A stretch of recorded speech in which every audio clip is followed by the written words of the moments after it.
about contributors without SSNs, talking about how you can check the FAFSA status, how to go through FAFSA corrections, adding missing signatures, fixing when students have mistakenly chosen the unsub only question, some other known issues, some FSA guidance that's out there to help families, and some other helpful links and resources. The chat is disabled, but if you want to ask questions, you can use the Q&A. We have Julie and Stephanie will be answering questions behind the scenes, and they'll also bring any questions that we can answer live if we need to. So first of all, for contributors without Social Security numbers, they have done some fixes on this ongoing, and the process was available in March for families without Social Security numbers to complete the process. However, there are some families that are still getting stuck in a situation where they weren't able to have their identity matched through the TransUnion knowledge base match, and they also are waiting for their identity to be verified by FSA when they do the follow-up after they get the TransUnion information.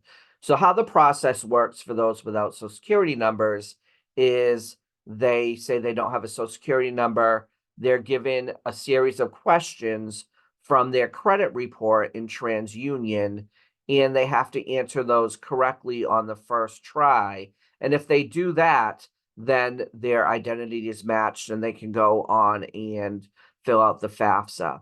If that doesn't work, then they have to take further steps to verify their ID. And as of yesterday, if they do not pass the TransUnion test, then they can go on and fill out the FAFSA, and then they would follow up with their school afterwards, and the school would verify the ID. So the school would tell them what documents they have to send in order to verify their ID. So they can go on and fill out the FAFSA if they don't match with TransUnion right away. So that is a big change that happened yesterday and will hopefully help a lot of families that are having problems because they don't have the Social Security number verification match happening when they don't have a Social Security number. So that is a very positive change for families that they're able to do that right away. They can go on and proceed with the FAFSA once they've gone through that process. There's also a FAFSA known issues page that we have a link to here on the webinar, and we will be sharing all of the slides and the recording with everyone. So you will have all these links for you. And these show all of the different open issues that they have, if they have workarounds, if they have solutions to them, it can help families with that. So if you are trying to help a family and they're having issues, you can go to this page to see if there are any issues there that they may be encountering. For families, when they go on to studentaid.gov and choose their FAFSA, they can see their FAFSA status. And this is very helpful for families that don't know exactly where they are at in the process. So if the FAFSA shows in a draft status, then they will see that the form is incomplete and that they will have to do some more steps to complete that FAFSA. If it's in progress, that means that they have done all the steps of providing consent, approval, and signature, but they haven't pressed the submit button yet. So they've completed almost all the information on the FAFSA, but have not submitted yet. It will show in an in progress status. If it's in review, that is when the FAFSA has been submitted, but it hasn't been processed by FSA yet. It will show in review status. If it shows action required, that would mean the family's missing their consent or approval and signature, and the FAFSA form was processed, but a correction is required. So if a student did submit a FAFSA without a signature, they may show in the action required and then would have to make corrections. And we'll be talking about that correction process in just a moment. If the FAFSA shows processed, that means FSA has processed that FAFSA successfully and no further action is needed by the family at this point. That is a complete FAFSA that's been sent to the schools and processed properly. If the FAFSA says closed, that means that the family never completed and submitted the FAFSA before the deadline passed, and that will show in a closed status at that point. So FAFSA corrections are available for families at this point, so the families can make corrections at this point. Colleges aren't able to make corrections on behalf of the students yet. That process has not been made available to schools. They have not given a date on when that will be available for schools yet, but families can make corrections on their own at this point. And they can go in on their FAFSA submission summary and check the status like we just saw, and then they will be able to make corrections online. Even if a student did do the FAFSA by paper, I haven't heard that any of the paper FAFSAs have been processed yet, unfortunately. But once those are processed, a student can make their corrections online once that paper FAFSA has been processed. As long as they have an FSA ID, they can do that online. And once a student does make those corrections, we are recommending that students do give the schools at least 2 weeks after they receive their FAFSA submission summary before expecting anything from the college, because colleges are really going through all of the FAFSA information that they can as quickly as possible right now, but they're receiving a lot of information very quickly in a very short period of time and trying to turn that over as quickly as possible. But they need some time to go through all that information. Sean, can I interrupt you real quick for a question? Yes, of course. I don't know the answer to this one. I haven't heard of this situation, so I want to throw it out there. Okay. What if the student had completed the application and has signed it, but it's not showing them the submit option? So there are situations sometimes where I have heard students have signed and they cannot get the submit button, where everything is complete. I did read just this morning that what has worked for a couple of families, if they go into the school code page and just try to add another school there, you don't have to add another school. And then once they hit save on that page, then it magically brings them a submit button for the whole FAFSA. So I have heard of that working for some families. But I have heard that there are some families that are stuck in that loop.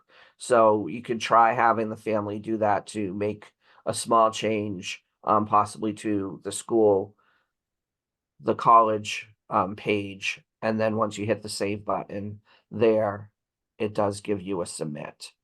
So you can try that. Other families have had to delete their entire application and start from scratch, unfortunately, in order to get the submit when they get stuck in that loop. Thank you.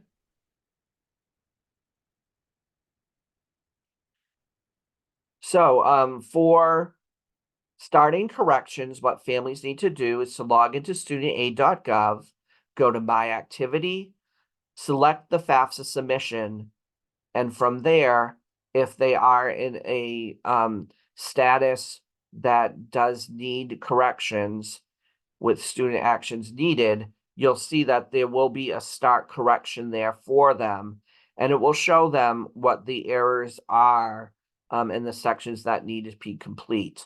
So the student will only see that start your correction button and student actions needed if there is an error that is stopping their FAFSA from being completed. So for example, if they're missing a signature, if they answered that unsub only question, which I'll be talking about in a moment, as yes, then FSA is flagging those as errors that need to be corrected in order for the FAFSA to be completed. If a family knows that they made another error or they just have to add a school in there, they can go in and make those corrections, but they won't see those as action needed listed on this landing page. You'll only see that start your correction with the errors needed if there are errors in your FAFSA. If you just need to make updates to your FAFSA, you won't see that action needed. So once they click that start the correction process, they'll get that first landing page, which gives them a little bit more information about before they start, guiding them through the process. If they hit continue, again, they'll be faced with this error summary if there are errors on there. And then when they hit start student section, it will be brought to the first section that there are errors in. So it's not going to bring them directly to the error itself, but to the section that the error is in. And then they have to navigate through that section until they get to the item they need to correct, and then they can correct that. If there are several errors that are within the form, it will bring them again to that first section that they have to correct, and then they would have to navigate through to get to each of those errors through the form. Excuse me.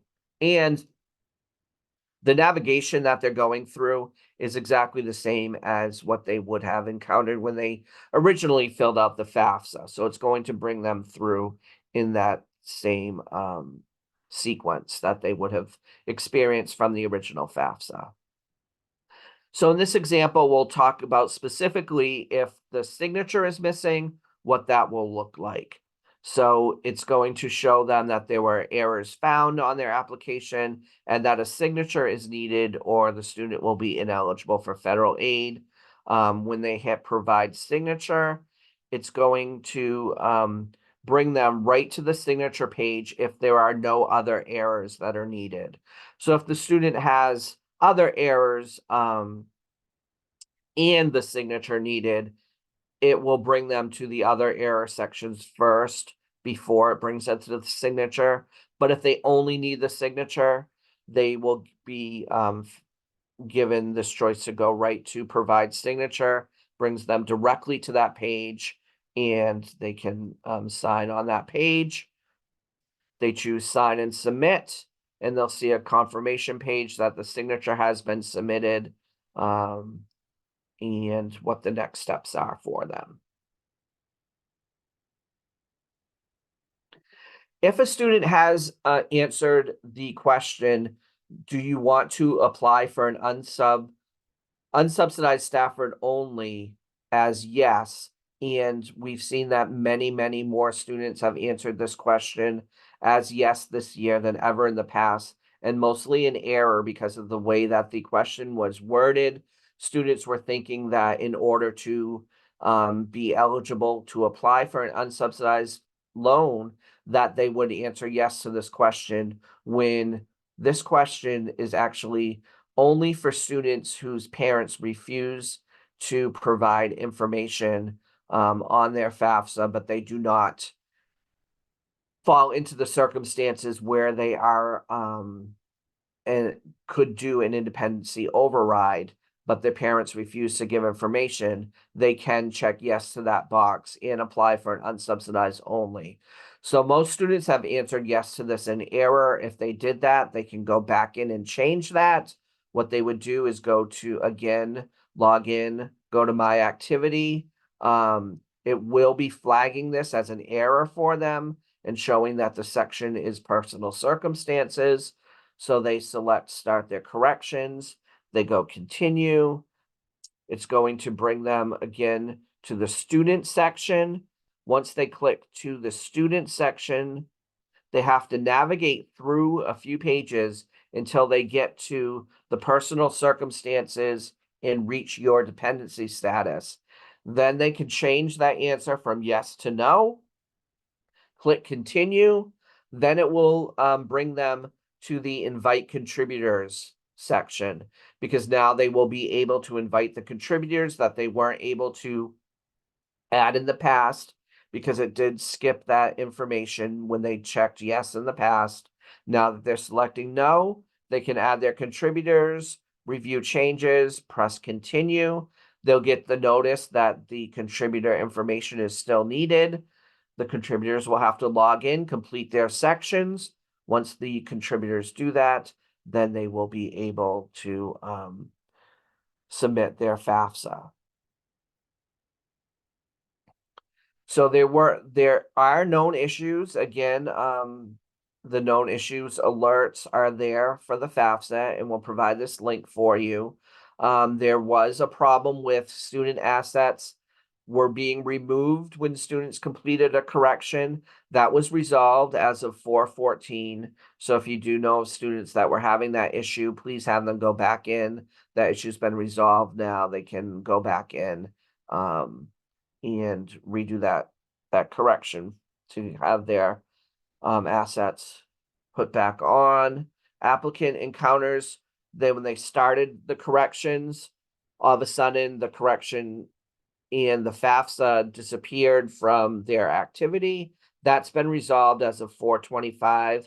So if you had families that were experiencing that, where they're starting a correction and they can't see their FAFSA at all to begin the FAFSA, they can go back in now. That's been resolved.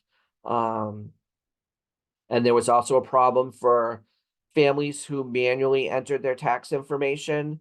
They can go back in now and submit a correction if they weren't able to as of 4/25. We did hear a problem that's not listed on the known issues alert, but there are, we have heard from a few people that students are having some difficulty if their high school diploma information was incomplete, or they said no to having a high school diploma when in fact they did, that students were having difficulty correcting that.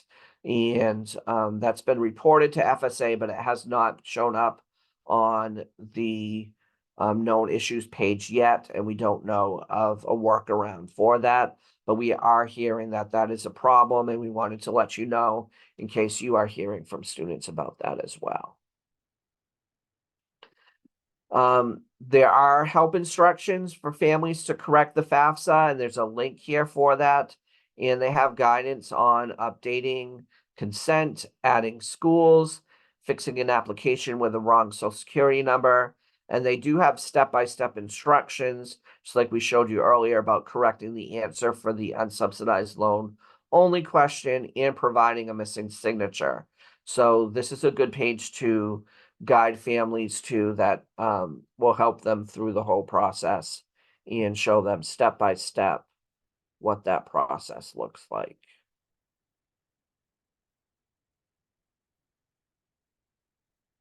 It shows them step by step how to go through that. So it is a helpful page to go through and share with families. We also have some new information for the Mass Grant Program, the Massachusetts State Grant Program. Their deadline has been extended from May 1st to July 1st for this year because of the delays with the FAFSA. They have extended that deadline for this year. So students do have until July 1st to complete their FAFSA in order to be eligible for the Mass Grant Program. Also, some schools are extending their financial aid and enrollment deadlines because of delays. Today is May 1st, which is traditionally the deadline for most schools most students to put their enrollment deposits in for colleges, but there are a lot of colleges that have extended those deadlines because of the delays in the FAFSAs. Even for those schools that have not extended their deadlines, they are trying to be flexible with students And if the students are having problems with their FAFSA and do not have the information to get their financial aid awards yet, they will be more flexible with those students about deadlines as well. We are still advising families and students to take screenshots of any errors they encounter to share with colleges to let them know that they are trying and attempting to go through this process, but they are encountering errors. And schools are very aware of all of the issues going on with the FAFSA. They are in the same situation with families where they're waiting for information. They're getting corrections and information from FSA daily with new information, so they know about everything that's going on with families having difficulties filling out the FAFSA, and we'll be patient with families and try to work with them to get them information about what their financial aid package will look like as soon as possible. But patience is encouraged. Please, it's not the financial aid administrator's fault that all of this is delayed. They're doing the best that they can to get information out to families as soon as possible. Please be patient with the schools. They're working under some extreme circumstances. We were hearing from some colleagues this week that they said they were working 80-hour weeks to try to get through all of this information and get information out to families as soon as possible. But they should also keep an eye on emails from colleges and to the student and parents with important updates. Sometimes colleges aren't able to update their website readily with all of these changes that are happening quickly, but they will send email communications to families. Most times that's sent to the student, so the student should really try to keep on top of their email and find out about any changes that are happening to any deadlines or other processes within the school. Also have students check the portal at the school to see if any information has been posted there as well. Yak created a public directory of fall 2024 enrollment commitment deadlines for all the schools that did respond to that survey. They have the commitment deadlines there. And again, we'll be sharing this link with everyone as well.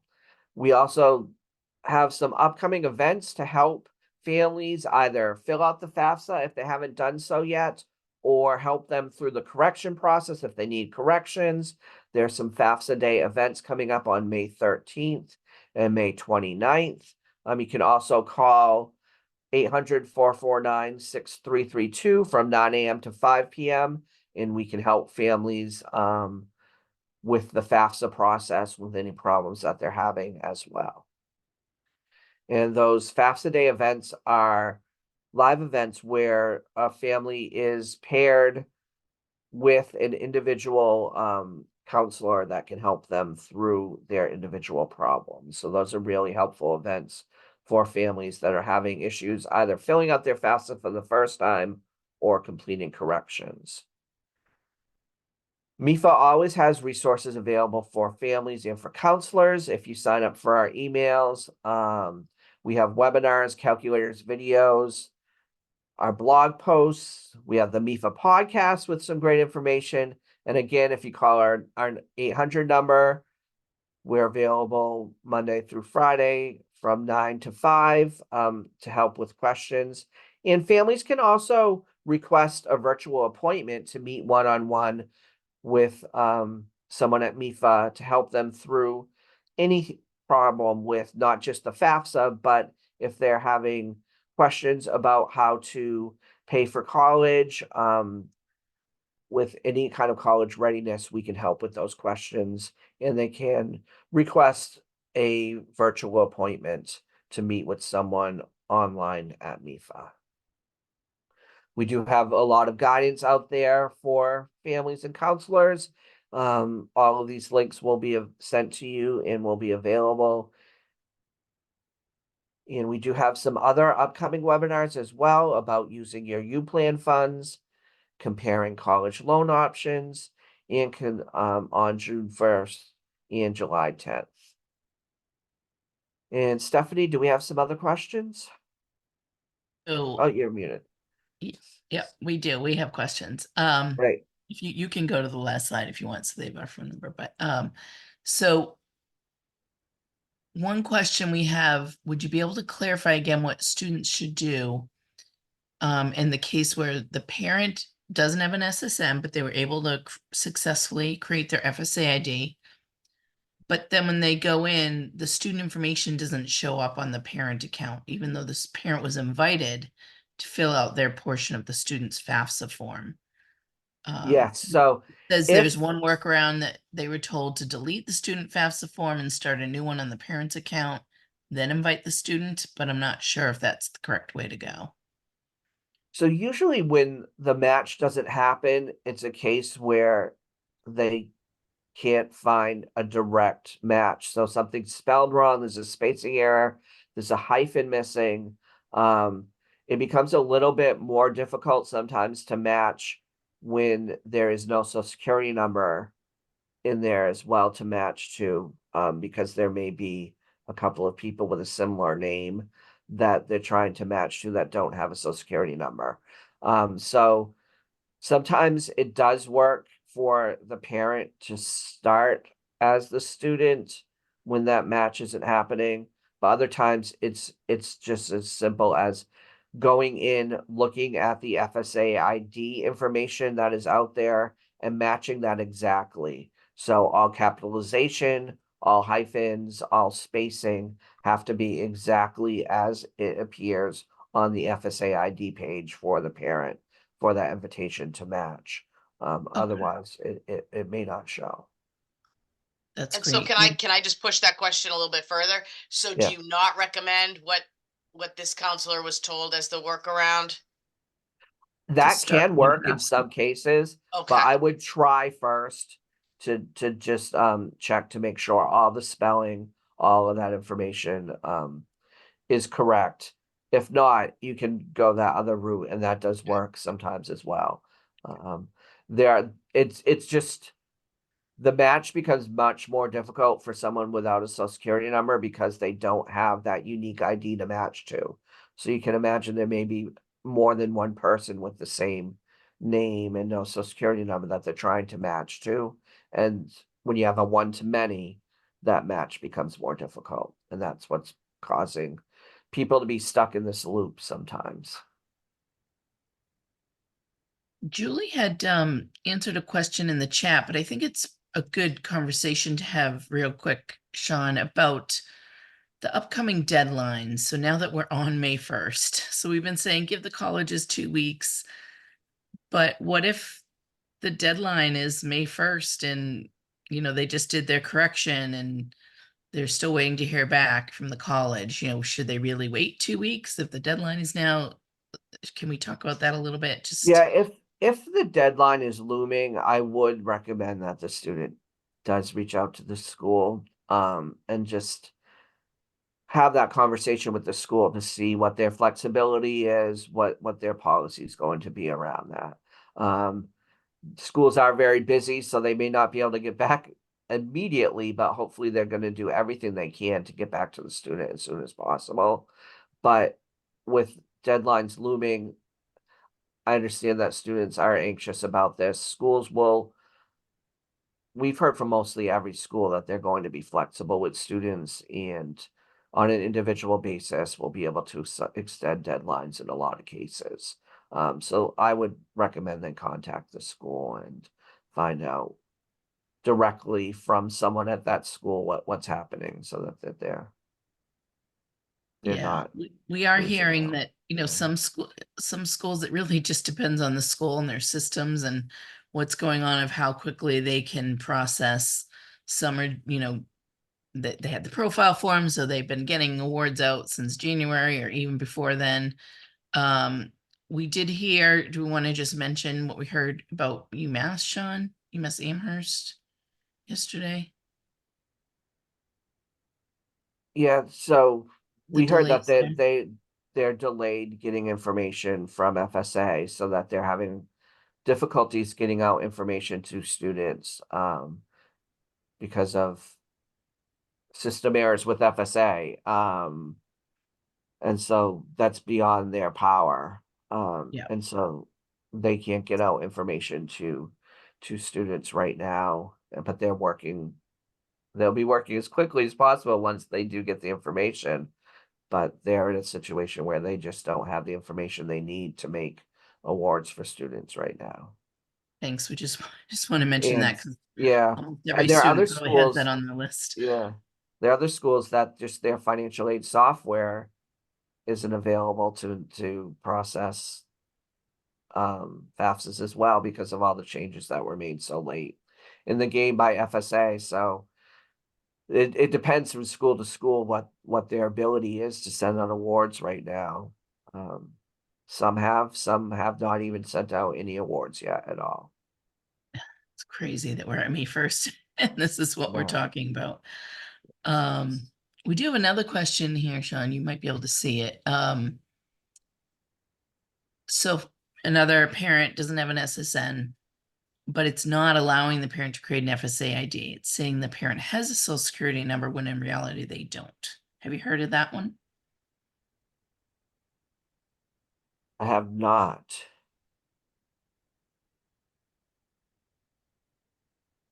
That is Maybe something I haven't heard of. maybe we can have for the person who answered who asked the question, if you have a screenshot or something, you could send us. We could maybe look into it, but I haven't heard of that one come up yet. No.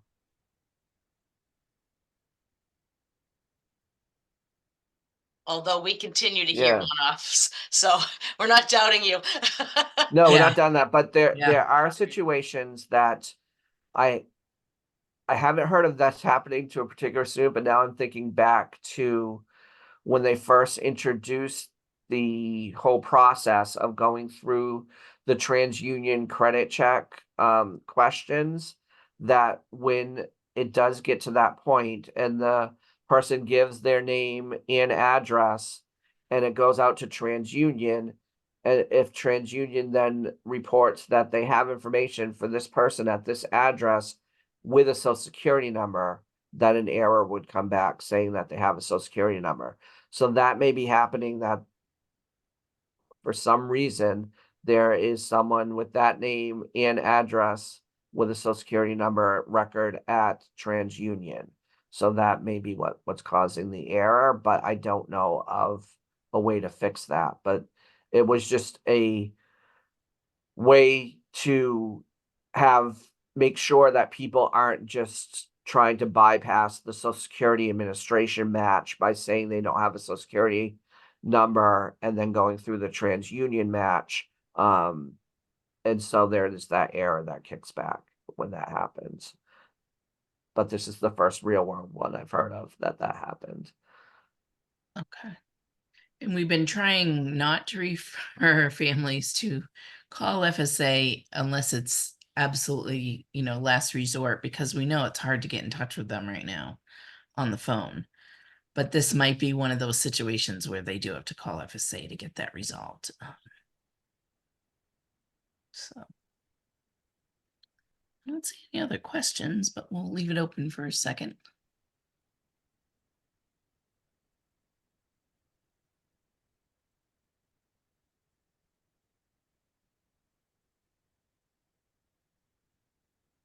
Do you want to mention the future FAFSA days that are going to go all the way through August? Just so people will know that there will be a place that families can go and get help in the future, even to say they haven't started the FAFSA or they just haven't been correcting it recently. Yeah, we have a slide on that. And we put the dates that were on FAFSA Day that we Oh, had yeah, good. access to, but we just put the May ones out there. But yeah, if they go to FAFSA Day, Mass, I forget the email, Yeah. web .org. address. They can find all the upcoming events. Yeah. Yeah, but they will be extending those well through the summer to help families.